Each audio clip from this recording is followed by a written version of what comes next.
अच्छा, सारा एक्सप्लेन कर दूं? ठीक है, ओके, चलिए। तो this chapter is related to establishment of company rule in India.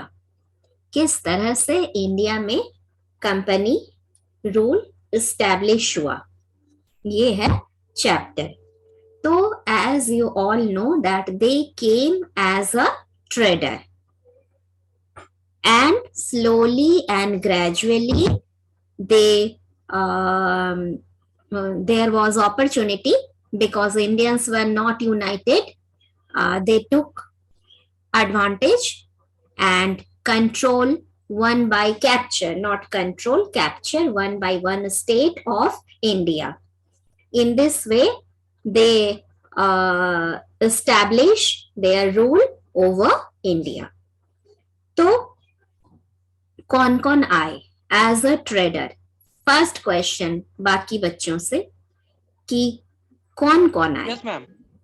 हाँ, बोलिए, कौन कौन आए trader? Ma'am Portuguese, English, French, England, Spain, France, people from Holland. Yes, Spain, yes. France, Holland, Dutch, French, Yes. English. England, Spain, France, Holland, etc. They all came here to do trade. Okay. The age of imperialism. अब ये word का meaning मुझे बच्चे बताएं, imperialism का क्या मतलब है? the process to capture others territory by using force and Force, yes. military action. Yes.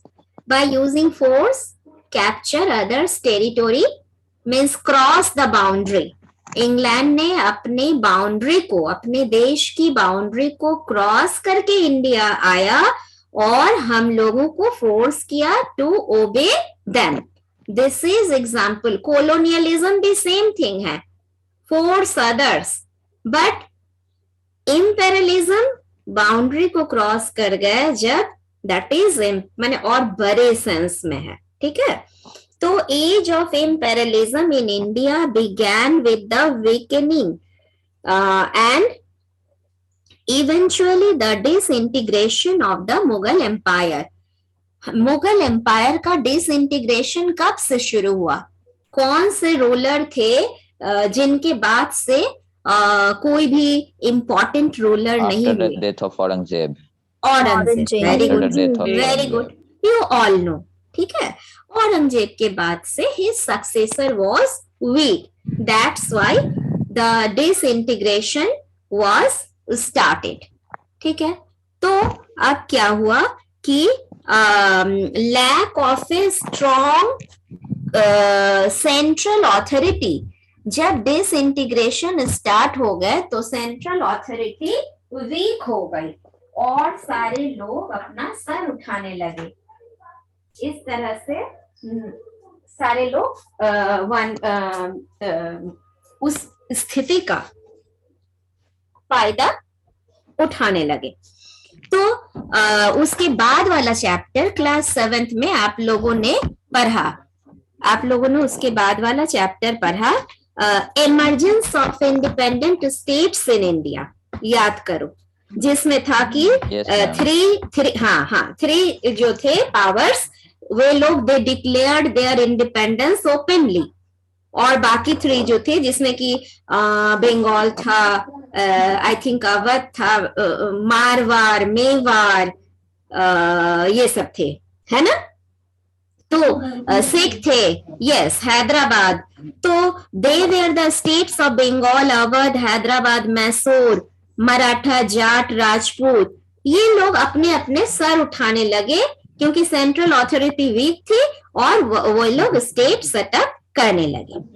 अब है ट्रेडिंग कंपनीज. तो यही था कि trading centre were called of factories. Trading centre को फैक्ट्री कहते थे और the place were factors work. Officer को फैक्टर और ट्रेडिंग सेंटर को फैक्ट्री कहते थे. फैक्ट्री ट्रेडिंग सेंटर हुआ, और जो ऑफिसर वहां काम किए वो फैक्टर कहलाए। ठीक है, अच्छा फिर क्या हुआ कि some of the factories were fortified as a safeguard from the rival trading company. सबसे पहले जो मैंने ट्रेडर की बात कही, जिसमें आप लोगों ने कहा कि इंग्लैंड आया, स्पेन आया, फ्रांस आया, हॉलैंड आया, तो ये लोग ऑल वेयर ट्रेडर्स, बट जब काम एक होता है तो वो एक दूसरे के क्या हो जाते हैं? वर्ड यूज करो, आर फॉर राइवल्स, राइवलरी, एक दूसरे के कंपिटिटर, सिनोनिम कंपिटिटर। ठीक है, राइवलरी या कंपिटिटर। तो ये एक दूसरे से बचने के लिए अपनी to set up their own supremacy, they started making forts. Fort मतलब किला, और वो फोर्ट बनाने को कहते हैं फोर्टिफाइड। वो किले बंदी करना शुरू कर दिए। अब मान लो कि तुम ही हो ब्रिटिशर और मेरे देश में आकर तुम फोर्ट बना रहे हो।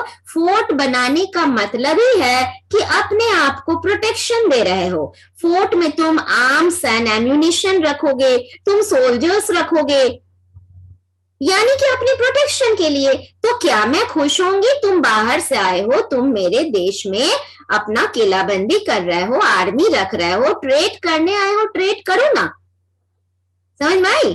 तो ब्रिटिश जब इस तरह से फोर्टिफाइड करने लगे तो ये उस वक्त जो नवाब थे उनको पसंद नहीं आया। बंगाल के जो नवाब थे, ही डिडंट लाइक इट। ठीक है, और पहले थोड़ा सा ट्रेड का बात भी हम लोग सुन लेते हैं कि ट्रेड में क्या करते थे। तो दे बॉट स्पाइसेस, भारतीय मसालों की बड़ी पूछ थी। समझ में आए? तो स्पाइसेस खरीदते थे, कॉटन टेक्सटाइल खरीदते थे, इंडिगो खरीदते थे, सॉल्ट पीटर खरीदते थे। सॉल्ट पीटर है रॉ मटेरियल जो गन पाउडर बनाने में, बारूद बनाने के काम में आता था। एट अ चीप रेट, बड़े सस्ते दाम में इंडिया में खरीदकर वो उसको यूरोप और अमेरिका में हाई प्राइसेस में बेचते थे। तो ट्रेड का काम ही है कि कम पैसे में खरीदो और high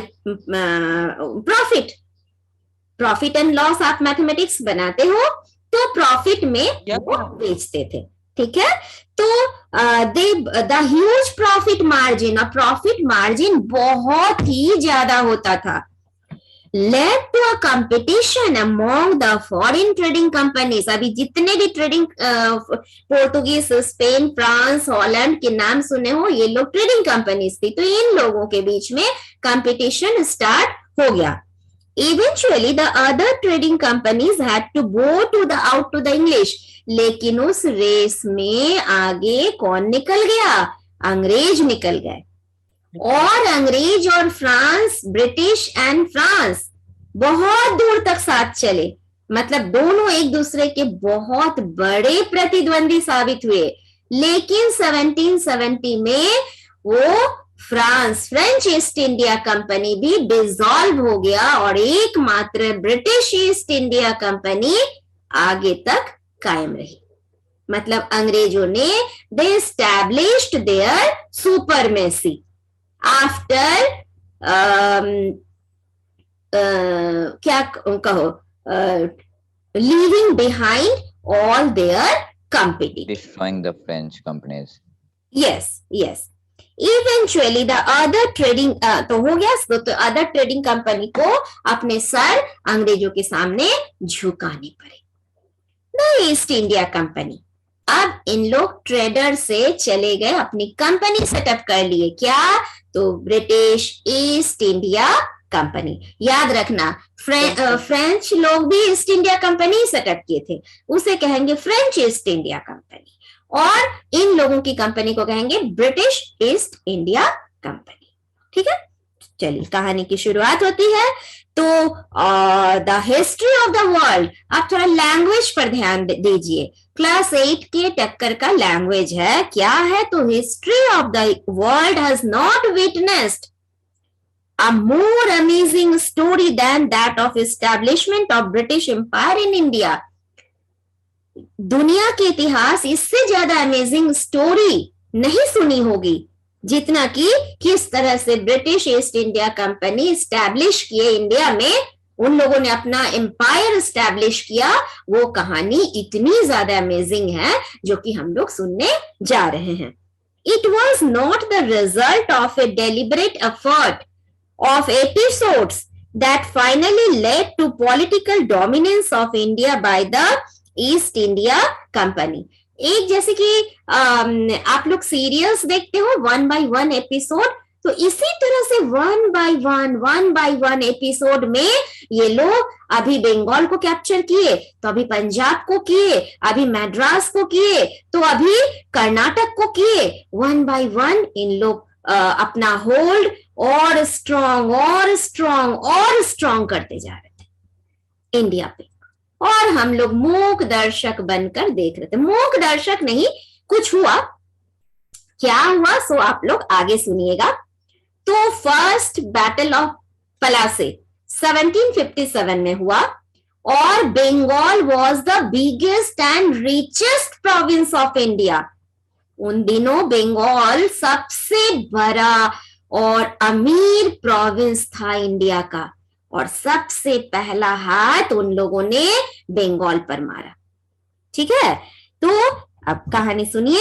east India company setup trading post इन सूरत। ट्रेड जो करेंगे वाटरवे से ट्रेड कर रहे थे, प्लेन तो उस जमाने में था नहीं, और ट्रेन भी नहीं आई थी, तो ट्रेड होगा कहां से? तो वाटरवे से होंगे। तो वाटरवे कैसे थे? तो ट्रेडिंग पोस्ट सेटअप करने होंगे। तो सूरत में, सूरत कहाँ है? गुजरात। आप लोग मैप वर्क में कर चुके हो। सबसे पहले इन कंपनी ने सेटअप किया ट्रेडिंग पोर्ट सूरत में। एंड द 3 प्रेसिडेंसी सेटलमेंट, फिर याद एक बात रखो, 3 प्रेसिडेंसी सेटलमेंट होगा कोलकाता, बॉम्बे, मद्रास। कोलकाता नहीं कहना, कैलकाटा कहना, उस समय कैलकाटा कहलाता था। और मुंबई नहीं कहना, बॉम्बे कहना। ठीक है, तो ये कुछ बच्चे प्रेसिडेंसी टाउन्स में ये फोर्ट विलियम लिख देते हैं, सेंट जॉर्ज लिख देते हैं, और बॉम्बे कैसल लिख देते हैं। ये सब फोर्ट का नाम है, ये प्रेसिडेंसी टाउन्स के नाम नहीं है। प्रेसिडेंसी टाउन्स हैं Bengal, Madras and Bombay. 3 presidency town याद रखोगे। और फोर्ट विलियम, उन लोगों ने फोर्ट सेटअप किया बंगाल में। मद्रास में जो फोर्ट सेटअप किया उसका नाम था सेंट जॉर्ज, और बॉम्बे में Bombay castle. They established friendly relation with the local princes. इन लोग अब चाल चलने शुरू कर दिए।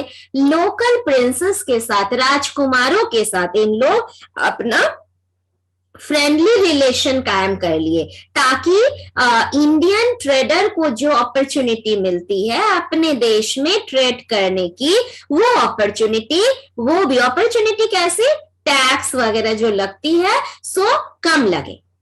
ये अपॉर्चुनिटी हासिल करने के लिए ये लोग प्रिंसेस, लोकल प्रिंस से, इंडियन प्रिंस से ये लोग फ्रेंडशिप स्टार्ट कर दिए। फ्रेंडशिप में तो तुम किसी को भी बोल सकते हो ना कि हाँ भाई ठीक है, इतने में हो जाएगा। अंबिका सिंह कौन है? अंबिका, इसने पोर्शन पूछ रही है एग्जाम का। अंबिका कौन हो तुम? आज पहली बार दिख रही हो। अंबिका, देखो मैसेज जब करती हो तो बात भी करो। पोर्शन तो कब से आप लोगों को बता दिया गया है। और सारे बच्चे एक बात बोलना भूल गई थी, आपका तो डेट शीट आ गया है, 28 से एग्जाम है, और खूब अच्छे से पढ़िए। पहले फाइनल एग्जाम के मेरी स्ट्रेटजी ये आपको बतानी थी कि पहले फाइनल एग्जाम के पोर्शन पूरे कंप्लीट कीजिए, उसके बाद जो फर्स्ट टर्म के चैप्टर्स हैं उसे पढ़िए। पहले लॉन्ग क्वेश्चन पढ़ लीजिए, फिर शॉर्ट क्वेश्चंस पढ़ लीजिए।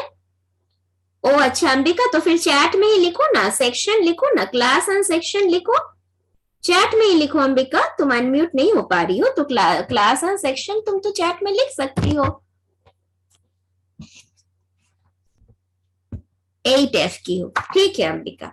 तो 8F में तो कई बार मैं बताई हूँ क्या क्या पढ़ना है, क्या क्या नहीं पढ़ना है। 21, 22 सिविक्स में नहीं पढ़ना है, और हिस्ट्री में 12, 13 नहीं पढ़ना है, और ज्योग्राफी में 4 और 6 नहीं पढ़ना है। कई बार बता चुकी हूँ।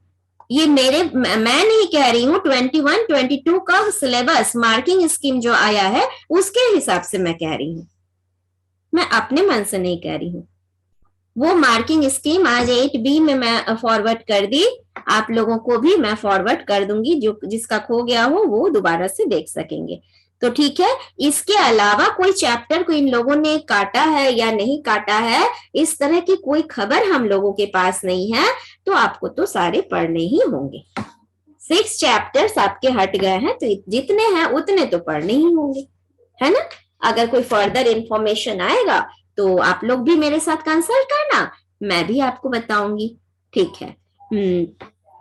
तो अब क्या हुआ कि फ्रेंडली रिलेशन कायम हो गए। Indian ruler signed alliances too. अब अलायंस क्या होता है? अलायंस जैसे मैं, अनन्या और हाँ, ट्रीटी दूसरी बात हो गई।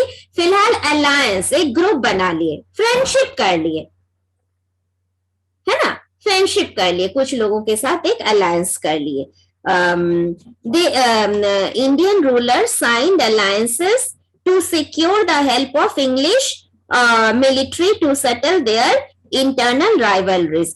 ट्रीटी भी कह सकते हो, अलायंस भी कहो, जो कहो, इन लोगों ने सिग्नेचर कर दिया कि अब हम लोग क्या करेंगे, इंग्लिश ब्रिटिश मिलिट्री हेल्प लेंगे। किसके अगेंस्ट में? Indian native ruler. मैं एक इंडियन रूलर हूं, तुम एक इंडियन रूलर हो, मुझे तो डर तुमसे बना रहता है कि कहीं तुम मेरे पे अटैक मत कर दो। हम दोनों अपने स्वार्थ की सिद्धि के लिए एक बाहरी पावर का हेल्प ले रहे हैं। वो भी कैसा हेल्प? आर्मी का हेल्प। और आर्मी क्या है? आर्मी तो पावरफुल होती है, जिसकी आर्मी उसकी जोर ज्यादा होती है। बस हम लोग अपना पांव पे अपने कुल्हाड़ी मार लिए, उसको हम अपने इंटरनल मैटर में इंटरफेयर करने का मौका दे दिए। समझ में आया? तो these treaties, these alliances were very bad, but उन लोग ऐसे अलायंसेस कर लिए कि they Indian princes want help from British army, ठीक है। Taking advantage of the situation, the British introduced the policy of divide and rule. और इस situation का फायदा उठाकर ब्रिटिश लोग divide and rule policy अपना introduce कर दिए। As a result, the Indian princes became mere puppet. Indian prince अब कठपुतली बनकर रह गए अंग्रेजों के हाथ के। अब सवाल है कि how could a trading company became an imperial power? The reality is that East India Company became an imperial power to protect its trading interest from other European traders. दूसरे यूरोपियन ट्रेडर से अपने को protect करने के लिए ये लोग जो चाल चली, उससे ये लोग क्या बन गए? इंपेरियल पावर बन गए। It began as trading company, took over political control and became the ruler of entire India. The aim of the company was to gain monopoly. Monopoly का meaning होता है whole sole right. Ananya Singh, yes, agreement भी है, alliance, agreement, treaty, सारे synonyms ही हैं। थोड़ा थोड़ा उसमें जरा सा हेयरलाइन फर्क होता है, ठीक है, जरा सा। आपने भी ठीक लिखा अनन्या, एग्रीमेंट, ठीक है। तो क्या कह रही थी कि monopoly of the entire trade in the east. East में पूरे ट्रेड पर इन लोगों का होल सोल राइट कायम हो गया। जैसे कि सॉल्ट लॉ के समय सॉल्ट के मैन्युफैक्चर पे इन लोगों ने अपनी मोनोपोली सेटअप कर ली कि no one can produce salt, जिसको कि गांधी जी ने अपोज किया था कि नहीं, सॉल्ट तो basic need of the poor people, किसी भी पीपल का बेसिक नीड है, बिना सॉल्ट के कोई खा नहीं सकता है, तो इस पे क्यों बैन है? कि कोई भी प्रोडक्शन उसकी नहीं कर सकेगा, तो उन्होंने डिसाइड किया था कि ब्रेक द लॉ। तो वही बात हो गई कि अब ब्रिटिश ईस्ट इंडिया कंपनी की पूरी मोनोपोली हो गई ईस्ट साइड में ट्रेड पे। फिर क्या हुआ कि it became such a strong force that it took over the governance of Bengal, Madras and Bombay. Gradually, मतलब slowly, the trading company transformed into an auxiliary government and military power that ended only in 1858. और वो एक auxiliary government में change हो गया और 1858 में उनके पावर का अंत हुआ। मतलब 1757 से जो शुरू हुआ, पूरे 100 साल बाद 1857 में कोई एक ढंग का विरोध हुआ, दैट इज सिपॉय म्यूटिनी। लेकिन उसका भी रिजल्ट आपने सुना कि सिपॉय म्यूटिनी में क्या हुए, इंडियन ही हारे, ब्रिटिश लोग सप्रेस कर दिए उस रिवोल्ट को, और 1858 में ईस्ट इंडिया कंपनी डिसॉल्व हो गई और सारा पावर क्वीन विक्टोरिया के हाथ चला गया। मतलब इंग्लैंड में वहां की रानी के हाथ में चला गया, ब्रिटिश पार्लियामेंट के पास। अब है कर्नाटक वॉर। कर्नाटक वॉर क्या है, एक सीरीज ऑफ बैटल है, सीरीज ऑफ बैटल माने कई एपिसोड हैं उस लड़ाई के, इंग्लिश और फ्रेंच के बीच। मैंने कहा था कि ये लोग काफी दूर तक साथ चले, अंग्रेज और फ्रेंच दोनों ही कॉम्पिटिटर थे। लेकिन 1770 में French East India company dissolve हुई। तो for the control of trading port of India, trading ports, India के ट्रेडिंग पोर्ट पे कंट्रोल करने के लिए दोनों में हमेशा बैटल हुआ। और कब से कब तक, तो 1746 से 1763 तक। These wars were driven by opportunism on all sides, and though the native princes did not want to surrender their territory, native prince अपने टेरिटोरी को सरेंडर नहीं करना चाहते थे। जाहिर है, माने नेचुरल है, क्यों हम आउटसाइडर पे अपने टेरिटोरी को कुर्बान कर दे। They often cooperated willingly with Europeans to strengthen their own position. अब है फर्स्ट कर्नाटक वॉर। कब से कब तक चला, 46 से 48 तक। कर्नाटक वॉर क्या था, result of Austrian succession war that took place in 1740 between Austria and Prussia.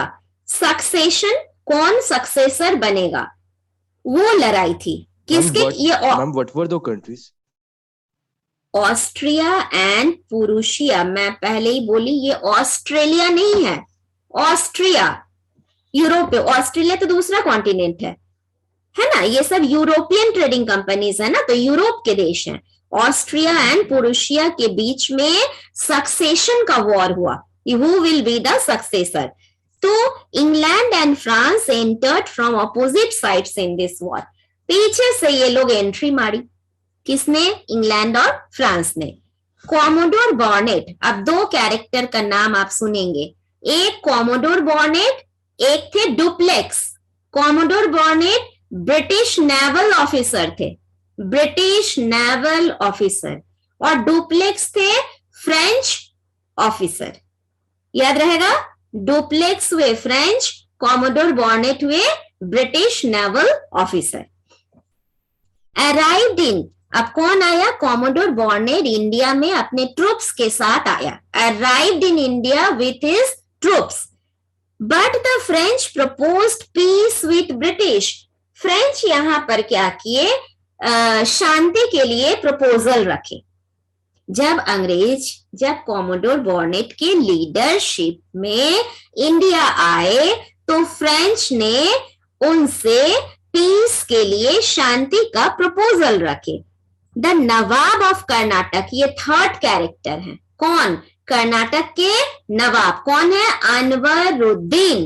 Karnataka के नवाब कौन हुए, Anwaruddin. Also supported the idea that there should not be any war. Karnataka के नवाब भी चाह रहे थे कि कोई वॉर नहीं हो। सो कॉमोडोर बॉर्नेट, अब जब फ्रेंच लोग शांति चाहा और कर्नाटक के नवाब भी चाहे कि वॉर नहीं हो, तो कॉमोडोर बॉर्नेट क्या करता, उसने अपने ट्रूप्स के साथ वापस चला गया। लेकिन but duplex did not keep his promise, duplex अब अपने वादे पर कायम नहीं रहा। जब ब्रिटिश नेवल ऑफिसर वापस चले गए तो इसने क्या किया, मैड्रास पे अटैक कर दिया। कौन? डुप्लेक्स, फ्रेंच ऑफिसर, और मैड्रास को ऑक्युपाई कर लिया। The British complain the Nawab, British लोग नवाब को कंप्लेन किए कि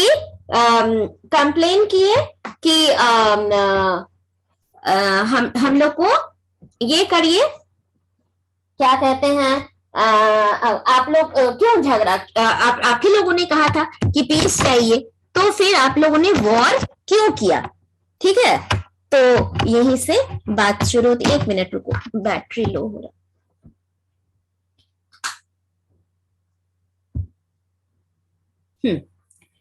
तो उसके बाद क्या हुआ कि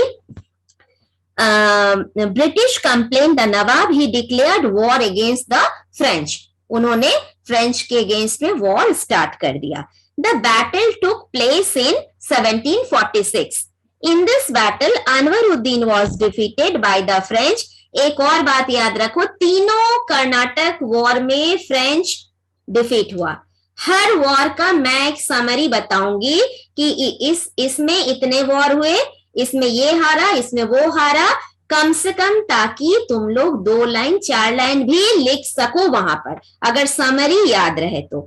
अभी मैंने तीनों कर्नाटक वॉर का क्या बता दिया कि इसमें हर बार फ्रेंच हारे, और इस वजह से डुप्लेक्स जो लीडर था फ्रेंच ईस्ट इंडिया कंपनी का, उसको वापस बुला लिया गया फ्रांस, और वो शर्म होकर, माने शर्म से वो वापस फिर चला गया, और फ्रेंच ईस्ट इंडिया, उसकी बड़ी बदनामी हुई और French East India company dissolve हो गई। तो Anwaruddin was defeated the French, Austrian succession war भी खत्म हो गया 1748 में। The power of France weakened in India also.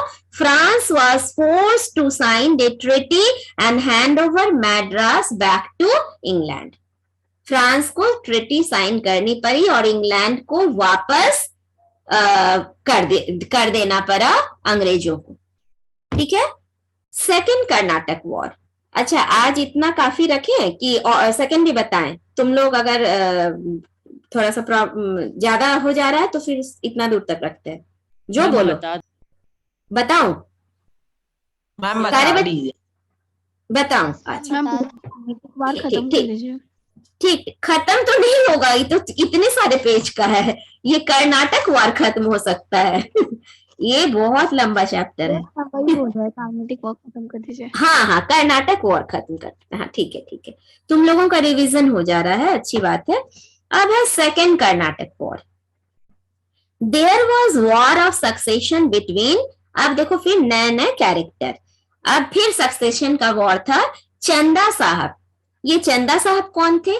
तो दोस्त अली खान के सन इन लॉ थे। सन इन लॉ का मतलब होता है नवाब, क्या होता है बताओ? दामाद, है ना। एंड अनवरुद्दीन, हाँ क्या बाबू? मैम दोस्त Ali Khan was the ruler of Hyderabad, Nizam of Hyderabad.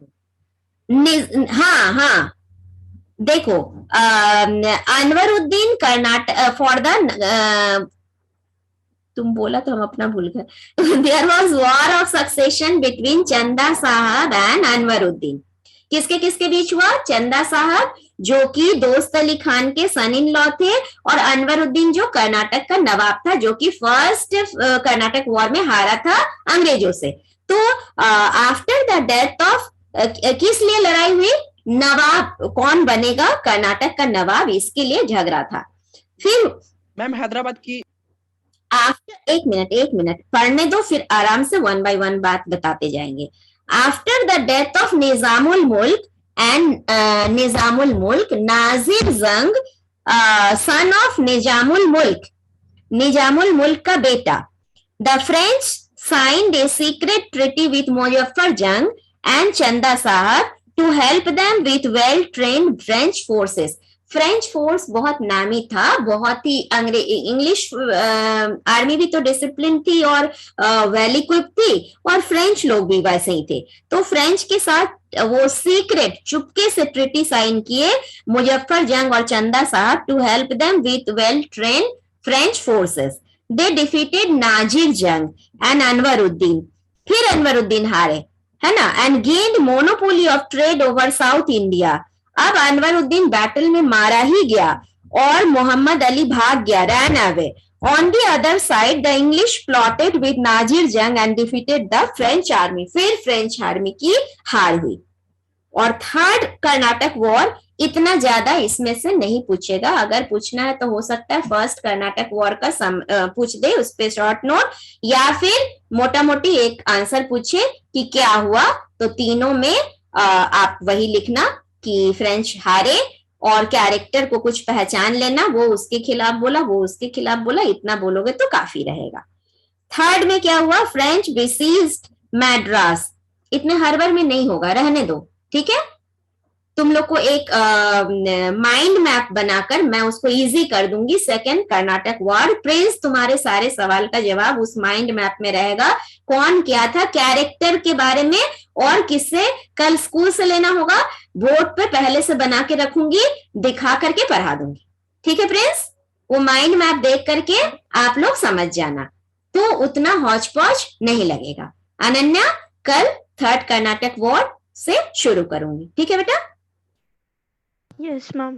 हाँ चलिए, इतना समझ में आया, इतने में तो कोई दिक्कत मुझे नहीं लगता है कि कुछ होगा। सेकंड थोड़ा सा आपको पजल जैसा लग रहा है कि चंदा साहब फिर निजामुल मुल्क, तो वही कैरेक्टर को अच्छे से ड्रॉ करके एक माइंड मैप के सहारे मैं समझा दूंगी। 2 सेकंड का काम होगा, उसके बाद थर्ड भी समझ में आ जाएगी, फिर जल्दी जल्दी उसके बाद इस तरह का काम, मैंने कंट्रोवर्सी वाला केस नहीं है। उसके बाद सिंपल स्टोरी, जैसे कि बंगाल सुनोगे, ये सुनोगे, सिंपल स्टोरी है, एक दिन में हम 1-2 पॉइंट, मैंने 1-2 एंग्लो मैसूर, एंग्लो बंगाल, ये सब सारा बता दे सकते हैं।